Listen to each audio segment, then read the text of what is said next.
ang last 2019 sa atin na-file that of time kami. So ngayon, ma-file po ulit. Kasi iba yung condemnation ng Supreme Court, tinanggal na. So hindi na siya pwedeng, kung kahit manalo mo siya, hindi na siya pwedeng maupo.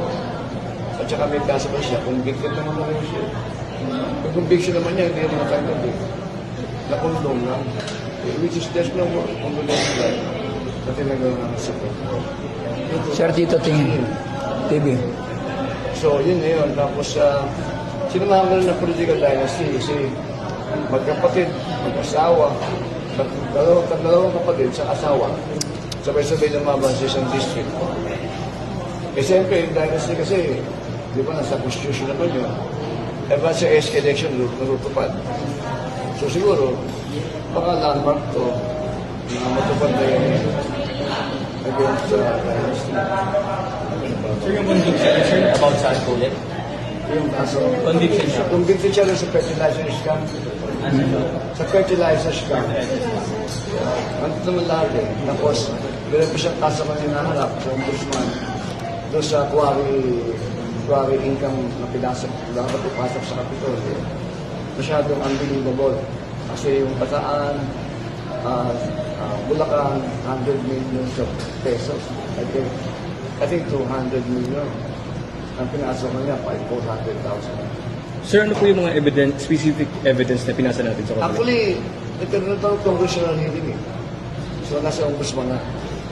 So, last January 22, so, file siya ng for investigation.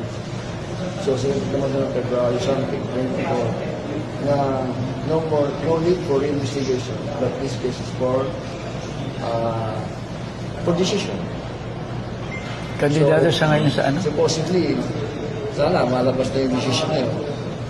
So, sa tingin ko, even after election, at lumabas na decision, so he's not anymore qualified. So, meron dito conciliation of COC.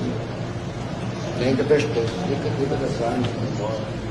Sir, for lang clarification and for the record, ano yung prayer natin? Ito, petition for disqualification and cancellation of certificate of candidacy. Yun yung pinaka-main. So, 2 grounds. Sir, name po nila.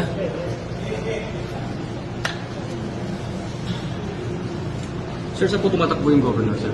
Sa NIBC. NIBC. Ako yung, dalawa lang kami naglaban. Kakalaban niyo po siya? Yeah. Ano po pangalan niyo ulit, sir? Ako po si Mr. Virgilio Bote. Dating mayor ng Generating NIBC. So, yung petition, ang respondent niya si Aurelio Matasamali, incumbent governor of the province of Nueva Ecija.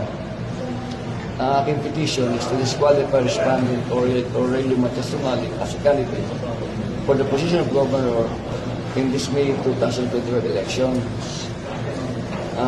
On the ground of political dynasty and lack of moral fitness due to prior administrative conviction. And to cancel the COC under Section 78 of the Omnibus Election Code for material misrepresentation in declaring that he is eligible to run as governor of Nueva Ecija. Bali, sir, kayo po ay tumatakbong governor, tapos dati kayong mayor ng... Generating Nueva Ecija for 18 years. Thank you, Mayor. Sir, babalik po, sir.